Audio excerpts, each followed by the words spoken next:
Caldeiras, capítulo 1. Não está errado a imagem, não. Porque se você compreender o funcionamento de uma panela de pressão, que é algo que você provavelmente tem em casa, isso vai te ajudar e muito a compreender o funcionamento de algo um pouquinho mais complexo, que é a caldeira. Então, vamos lá. Inicialmente, tente responder, sem avançar para o slide seguinte, para que serve a panela de pressão? Como funciona uma panela de pressão? E quais são seus dispositivos de segurança? Bom, a panela de pressão tem como objetivo produzir vapor a alta temperatura e alta pressão. E como consequência dessa alta temperatura, ela vai cozinhar os alimentos em um tempo menor. Ok? Não é isso mesmo? Ela possui travas para garantir a estanqueidade, não é mesmo? Inclusive tem até uma borrachinha entre a tampa e a panela, né, para produzir essa estanqueidade e evitar que a tampa solte. Possui válvulas de alívio de pressão, que é aquela que fica girando, né, e soltando de forma alternada o vapor. E possui válvulas de segurança, que abrem caso a válvula de alívio de pressão tenha algum problema, por exemplo, entupimento, e evite que a panela exploda. E sim, ela pode se transformar numa bomba, né, caso essa válvula de pressão não funcione. Aqui dois exemplos de válvula de segurança de borracha e válvula de segurança de metal. Nem todas as panelas possuem as duas válvulas, ok? Da mesma forma, veremos adiante que uma caldeira também possui válvulas de segurança e também, assim como a panela, tem a função, tem o objetivo de produzir vapor a alta temperatura e alta pressão. Eu queria chamar a atenção de vocês nesse gráfico para a coluna da esquerda. Pressão de vapor da água. Normalmente nós estamos acostumados a falar apenas pressão, não é isso?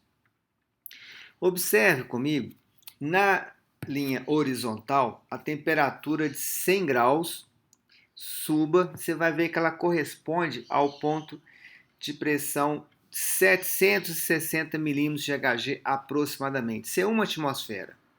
Ou seja, a uma atmosfera, a água ferve a 100 graus Celsius. É isso que esse gráfico, por exemplo, está mostrando para a gente. E os outros pontos são pontos onde a água ferve a uma temperatura menor se a pressão for menor. E esse gráfico continua para cima, mas eu vou me ater nesse momento nos 100 graus Celsius e um ATM, né, 760 milímetros de Hg de pressão.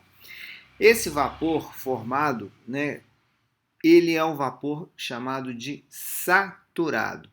E as caldeiras que nós vamos estudar nesse curso são caldeiras que produzem vapor saturado. Existe também um outro tipo, eu vou falar um pouquinho sobre eles, que é o vapor superaquecido. Qual que é a diferença? O vapor saturado, se ele cede calor, ele liquefaz.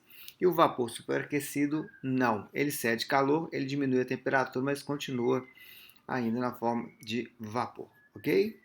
Vamos lá.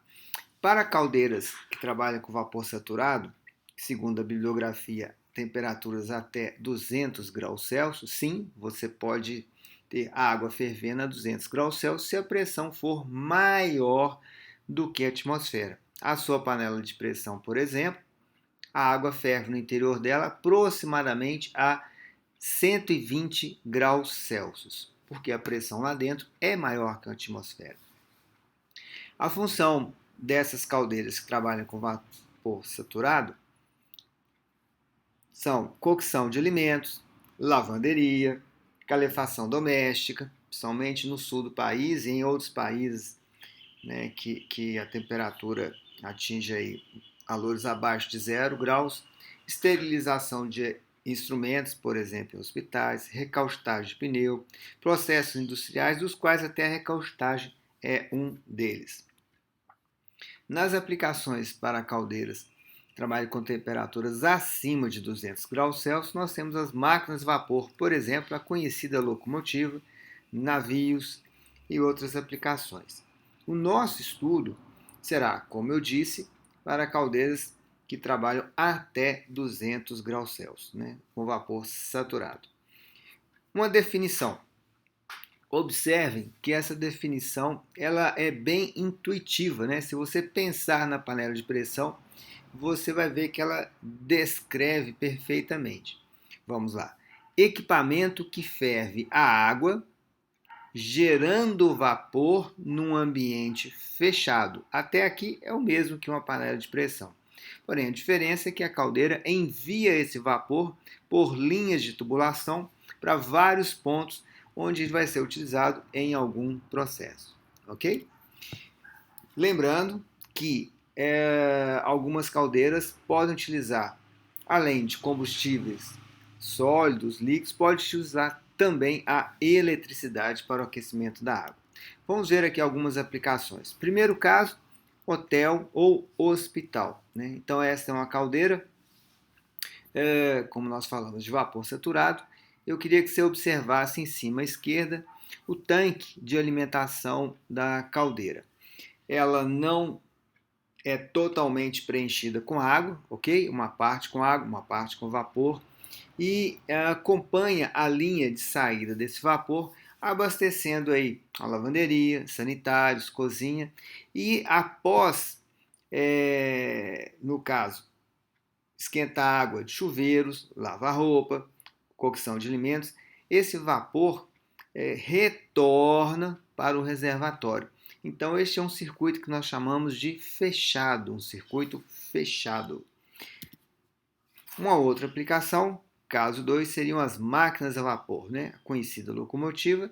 E aí nós temos do lado direito, vamos dizer, uma locomotiva de cabeça para baixo, né? Onde essa roda vai acionar alguma máquina, né, de algum processo industrial.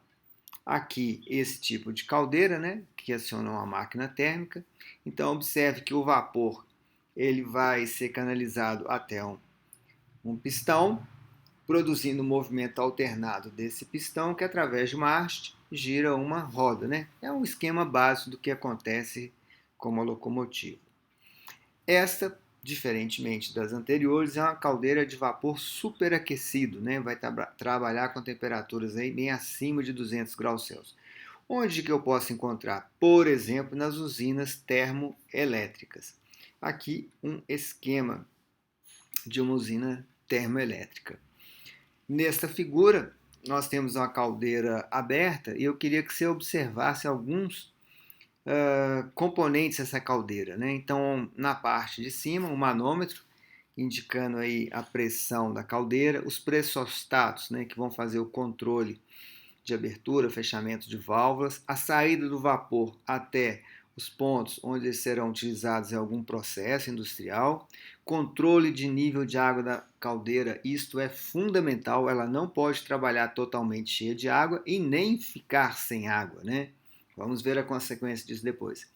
Válvula de segurança, no caso de um entupimento, essa válvula ela abre, impedindo, né, a explosão da caldeira.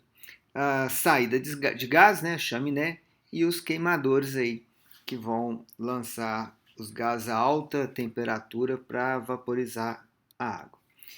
Ok? Muito bem. Convido vocês então a fazer uma leitura do capítulo 1 do nosso livro Texto Dotado e levar as dúvidas na próxima aula.